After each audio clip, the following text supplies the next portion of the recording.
नमस्कार प्यारे साथियों। झारखंड के जितने भी युवा देख रहे हैं, सुन रहे हैं, उनके लिए बहुत ही खुशी की बात है कि हाई कोर्ट ने भी निर्देश दे दिया है सीबीआई जांच के लिए। यहाँ पे नए अपडेट आए हुए हैं, लगभग 4-5 अपडेट मैं उनको आपको बताऊंगा बारीकी से, और उस पर आप ध्यान रखेंगे। देखिए, सीजीएल का मामला ये 8 साल से 2017-18 से लटकी हुई है। वहाँ पे एक बार रघुवर सरकार के शासन में कैंसिल हुआ, उसके बाद लगातार बार बार कैंसिल, फिर फॉर्म भरी जाती थी, फिर कैंसिल, लेकिन आज तक यह सही सुचारू रूप से परीक्षा नहीं ली गई। इसका मूल ये कारण यह है कि यदि आपके घर में, अर्थात बाहर के दुश्मन से आप लड़ सकते हैं, लेकिन घर में बैठे हुए दुश्मन से कभी आप लड़ नहीं सकते, ना आपको पता चलेगी। उसी प्रकार हमारे झारखंड बोर्ड में जितने भी हैं, ठीक है, अधिकारी लोग, वो अंदर अंदर ही चोर हैं।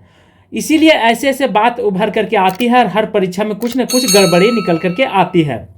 जब तक आग लगती नहीं तब तक धुआं उठती नहीं है, ये 100% सत्य है। जो बच्चे, जो छात्र यदि आलोचना करते हैं कि सीजीएल में गड़बड़ी हुई है, ये बात सत्य है, क्योंकि मधुबनी साइड में, नेपाल में, बंगाल में जा कर के लोग क्वेश्चन को पढ़े हैं। नए नए अपडेट जैसे जैसे आएंगे आप तक हम पहुंचाने का प्रयास करूंगा, और आप सभी लोग ध्यान से देखेंगे। 4-5 अपडेट है जो कि बहुत ही इम्पोर्टेंट है, खास करके झारखंड के छात्र के लिए और जो बाहर में रह रहे हैं उनके लिए भी। और मैया योजना से जो पैसा प्राप्त कर रहे हैं, ले रहे हैं, उनको सोचना चाहिए, उनके लिए चुरू भर पानी नहीं है तो डूब जाना चाहिए नली के पानी में, क्योंकि आपके बाल बच्चे रोड में हैं, सड़क में हैं, और आप मैया योजना का लाभ उठा रहे हैं। ये सबसे बड़ी मूर्खता है। आपके क्षेत्र में कोई भी व्यक्ति गए थे तो आपको यह बात ध्यान रखना चाहिए कि हमको मैया योजना नहीं, बल्कि हमारे बच्चों का भविष्य के बारे में सोचिए, हमारी नौकरी दीजिए, ठीक है, ताकि कई साल तक आपका यह योजना के माध्यम से कई गुना पैसा आता। आप चलते हैं विषय वस्तु पर कि परीक्षा में गड़बड़ी के साथ साथ जेएसएससी परीक्षा में गड़बड़ी तो हुई थी, लेकिन सरकार को भेजी गई रिपोर्ट की जांच सीबीआईडी करेगी। इसको लेकर सीआईडी आईजी सुरदेशन मंडल के नेतृत्व में जांच टीम गठित हो गई। सोमवार की बैठक में सीएम हेमंत सोरेन ने डीजीपी अनुराग गुप्ता को निर्देश दिया था कि सीजीएल को लेकर रातू थाना में 20 दिसंबर को दर्ज मामला जो हुई थी उस पर संज्ञान लेने के लिए बोला गया है, और उस पर सही रूप से, क्योंकि देखिए, इसमें जब भी होगा तो बहुत सारे लोग फंसेंगे, और फंसेंगे तो बुरी तरह से फंसेंगे, इतना मैं जान रहा हूँ। तो यहाँ पे देखिए, ऐसा नहीं कि झारखंड में रातू थाना हजारीबाग में ट्विटर ने दर्ज कराई थी प्राथमिक, अर्थात रातू थाना हजारीबाग से भी, और हजारीबाग ने जितने युवा आंदोलन किए थे, आपने तो देख ही रहे थे कि किस तरह से यहाँ के छात्रों ने आंदोलन किया, बहुत ही बढ़ चढ़ के आंदोलन किया, और बहुत ही बारीकी तरीके से, जिसका प्रभाव अब पूरे राज्य में दिखाई दे रहा है। यहाँ तक अगल बगल के राज्यों में भी इसकी गूंज जो है से सुनाई पड़ रही है। तो डीजीपी झारखंड के थे अनुराग गुप्ता, उनको यह भार सौंपा गया है पूरे सीआईडी जांच करने का। अब बहुत ही यदि ईमानदार होंगे डीजीपी साहब, यदि बच्चों के भविष्य के बारे में सोचेंगे और अपनी मातृभूमि के बारे में, तो ईमानदारी से यदि जांच कर दिए तो मैं गारंटी लेता हूं कि ये पेपर जो है से 100% कैंसिल हो जाएगी। ऐसे बहुत सारे, देखिए, अभ्यर्थी। और एक चीज़ निकल कर आई, जेएसएससी की सीजीएल परीक्षा में गड़बड़ी पेपर लीक मामले को लेकर के एक मोबाइल धारक के खिलाफ प्राथमिक दर्ज कराई थी। इसमें श्री प्रसाद ने अपने छात्र और अभ्यर्थी गिरिडीह महतोडी निवासी रामचंद्र मंडल के हवाले से कहा है कि 22 दिसंबर को उसने बताया कि जब वह बलियापुर केंद्र पर था तो देखा कि परीक्षार्थी परीक्षा से शुरू होने से पूर्व, ठीक है, एक अज्ञात व्यक्ति मोबाइल से बात कर कुछ लिख रहा था, और लिखते समय तस्वीर उतार लिया, और यह देखकर कागज फाड़ करके वह फरार हो गया। इसी तरह की घटना बीएड कॉलेज धनबाद का भी है। हजारीबाग के दुमरौन और रातू स्थित मक्खन दरो केंद्र पर देखने को मिली। अभ्यर्थी आशीष ने इसकी वीडियो क्लिप कर ली। बाद में उसने इसकी मिलान की तो पेपर लीक का मामला सच साबित हुई। उन्होंने प्राथमिक सवाल खड़ा किया कि जब सरकार ने इंटरनेट बंद कर दिया तो आरोपी के एक दूसरे मोबाइल धारक से कैसे बात हो रही थी, और इस रातू में थाना में दर्ज जेल की परीक्षा की शिकायत सबसे पहले यहाँ के हजारीबाग के छात्रों ने बढ़ चढ़ करके हिस्सा लिया, आंदोलन किया। तो पूरे भारत में, पूरे राज्य में और पड़ोसी राज्यों में इसकी आवाज़ गूंज सुनाई दिया। और फिर लास्ट में पुनः इन लोग हाई कोर्ट चले गए। हाई कोर्ट ने इस पर संज्ञान लेने के लिए और एफआईआर दर्ज करने के लिए बोला। तब यहाँ के कुछ लोगों ने, अफसरों ने इस एफआईआर दर्ज में स्वीकृति ली है। अब जरा सोचिए कि यदि छात्र हाई कोर्ट नहीं जाते, पढ़ने की उम्र में इन लोग कोर्ट का दरवाजा खटखटाते हैं, ये हमारे सरकार के लिए, हमारे राज्य के लिए बहुत ही दुर्दशा की बात है। और जो भी मैया योजना के पैसा ले रहे हैं उन लोगों को चूरू भर पानी में डूब जाना चाहिए, क्योंकि आपके जो संतान है, आपके पुत्र हैं, वो रोड पर घूम रहे हैं। आप मैया योजना का लाभ उठा करके आप ऐसे को सरकार बना दिए हैं जिनको आपके बच्चे के भविष्य के बारे में कुछ आता पता नहीं, कोई मतलब ही नहीं है। इसलिए देखिए कोर्ट ने क्या कहा है।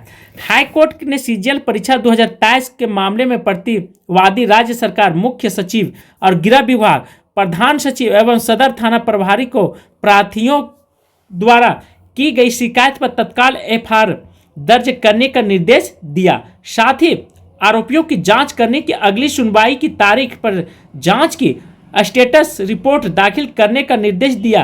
कहा कि उक्त प्रतिवादी अगली तिथि तक सुनवाई के रूप में प्रति शपथ पत्र की दाखिल करेंगे। अगली तिथि पर अनिवार्य रूप से प्रति शपथ पत्र भी दाखिल करेंगे। उधर झारखंड हाईकोर्ट में सीजीएल परीक्षा 2023 की गड़बड़ियों की सीबीआई जांच को लेकर दायर पीआईएल में पारित आदेश अपलोड हो गया है। अगले आदेश का परिणाम घोषित नहीं करे। Chief justice MS Ramchandra Rao ने जस्टिस दीपक रोशन की खंडपीठ सुनवाई के दौरान पक्ष को सुनने के बाद कहा कि परीक्षा में कथित पेपर लीक का इतना गंभीर मामला है कि पिछले 3 महीनों में एफआईआर दर्ज करने और इसकी जांच कराने में प्रतिवादियों की निष्क्रियता के लिए कोई उचित स्पष्टीकरण नहीं दिया गया। यदि उक्त परीक्षा के परिणाम घोषित होते हैं तो प्रतिवादियों द्वारा नियुक्तियों की जाती है तो इससे तीसरे पक्ष के हित पैदा होंगे तथा गंभीर पूर्वग्रह पैदा होगा। इन परिस्थितियों में हम प्रतिवादी जेसीसी के निर्देश देते हैं कि 21-22 सितंबर 2024 को उनके द्वारा आयोजित झारखंड सामान्य स्नातक संयुक्त परीक्षा जो 2023 का परिणाम अगले आदेश तक घोषित नहीं करेंगे। पर इन लोगों ने क्या क्या कर दिया है। एफआईआर के दर्ज किए गए बिना प्रारंभिक जांच क्यों? खंडपीठ ने कहा कि राज्य के अधिवक्ता हमारी समक्ष ऑनलाइन दर्ज की गई शिकायत पर एफआईआर दर्ज करने या वर्ष 2023 के अधिनियम के तहत इसकी जांच को दर्शाने वाला कोई सामग्री प्रस्तुत करने में असमर्थ है। इस बात से हैरान है कि जब राज्य द्वारा ऐसे मामलों की जांच के लिए विशेष कानून बनाया गया तो राज्य सरकार द्वारा उक्त कानून के तहत कोई कार्रवाई नहीं किया गया। ये बात बिल्कुल है। पिछले साल 2023 में कैबिनेट ने पास कर दिया गया था कि कुछ जुर्माना और 10 साल की सजा दी गई थी, लेकिन उसका 1% भी हमारे राज्य में उस पर मतलब पालन नहीं किया गया। यह बहुत ही दुर्भाग्य की बात है। इस तरह से कोर्ट ने आदेश दिया कि रिजल्ट पर रोक लगा दी जाए, फिर भी इन लोगों ने क्या किया, रिजल्ट को एथी कर दिया है। उसके बाद क्या होता है कि प्रथम दृष्टया पर कानून किसी काम को करने का विशेष तरीका निर्धारित करता है। एक कानून यह है कि केवल उसी तरीके का पालन करना चाहिए और किसी अन्य तरीके का पालन नहीं करना चाहिए। हम यह समझने में विफल हैं कि जब अधिनियम के तहत एफआईआर दर्ज करने के लिए कोई प्राथमिक जांच की आवश्यकता नहीं है तो प्रतिवादी एफआईआर दर्ज किए बिना ही इस तरह प्रारंभिक जांच क्यों कर रहे हैं। यदि प्रतियोगिता परीक्षा में पेपर लीक करने का अपराध अधिनियम के तहत एक संज्ञान अपराध है तो जैसा कि ललित कुमारी बनाम उत्तर प्रदेश राज्य के माना गया है, जिसमें सीआरपीएस की धारा 154 के तहत एफआईआर दर्ज करना अनिवार्य है। सूचना में संज्ञान अपराध का खुलासा होता है। ऐसी स्थिति में कोई प्रारंभिक जांच स्वीकार्य नहीं है तो पुलिस अधिकारी अपराध दर्ज करने के अपने कर्तव्य से बच नहीं सकता है। यदि उन्हें प्राप्त सूचना के संज्ञान अपराध का खुलासा होता है तो एफआईआर दर्ज न करने वाले दोषी अधिकारियों के खिलाफ कार्रवाई की जानी चाहिए। पार्थिव प्रकाश कुमार अन्य की ओर से जनहित याचिका में दायर की गई। यह जो कोर्ट का डिसीजन है बहुत बड़ा डिसीजन निकल करके आया है, इससे बहुत चीज़ों का। और एक नया अपडेट आया है कि अब हर यूनिवर्सिटी में असिस्टेंट प्रोफेसर की बहाली होगी। जैसे हाई कोर्ट के जस्टिस डॉक्टर एस एन पाठक की अदालत ने राज्य के विश्वविद्यालय में कुलपति नियुक्ति को लेकर दायर याचिका पर सुनवाई की और इस दौरान अदालत ने प्रार्थी और प्रतिवादियों का पक्ष सुना और पक्ष सुनने के बाद अदालत ने याचिका को सुनवाई के लिए स्वीकार कर लिया गया और अगली सुनवाई के लिए 2025 में सूचीबद्ध करने का निर्देश दिया। असिस्टेंट प्रोफेसर की बहाली जो है हर कॉलेज में बहुत कम है, टीचर लोग, प्रोफेसर लोग, तो पठन पाठन करने में बच्चों को और बहुत सारी चीज़ों को दिक्कत हो रही है। तो इसी पर कोर्ट ने संज्ञान लिया और चुनौती भी दी है कि आप इसे ऑर्डर भी दिए जल्द से जल्द सीट को भरी जाए। देखिए, सीजीएल परीक्षा की गड़बड़ी को लेकर के हाई कोर्ट ने रिक्यू पिटीशन किया कि खारिज किया और पेपर लीक को आरोप सही ठहराया। ब्लैक लिस्टेड कंपनी को अब राहत नहीं मिलने वाली है। यदि ऐसा हुआ, ठीक है, हाई कोर्ट ने जितने भी ब्लैक लिस्टेड कंपनी से परीक्षा ली गई है और यदि उनके द्वारा परीक्षा ली गई परीक्षा को रद्द कर देती है तो झारखंड के छात्रों के लिए बहुत बड़ी उपलब्धि होगी। क्योंकि पीजीटी का मामला जब आया तो पीजीटी में आप देखे होंगे कि यहाँ पर भी पीजीटी में बहुत से लोग क्या हैं कि धांधली का शिकार हो गया। अच्छे अच्छे लोगों का रिजल्ट नहीं हुआ और सब पैसे वालों का रिजल्ट हुआ। यहाँ तक 20 से 25 लाख में जिनको कुछ आता नहीं, आज देखिए पीजीटी का टीचर बन गए हैं। इस पर सीबीआई जांच इस पर भी बैठनी चाहिए, पीजीटी पर। और यदि ऐसी होती है तो बहुत ही बेहतरीन होगा झारखंड सरकार के लिए, झारखंड के भविष्य के लिए। तो सीजीएल परीक्षा का क्या आया है नया अपडेट? 28 जनवरी 2024 को ली गई थी।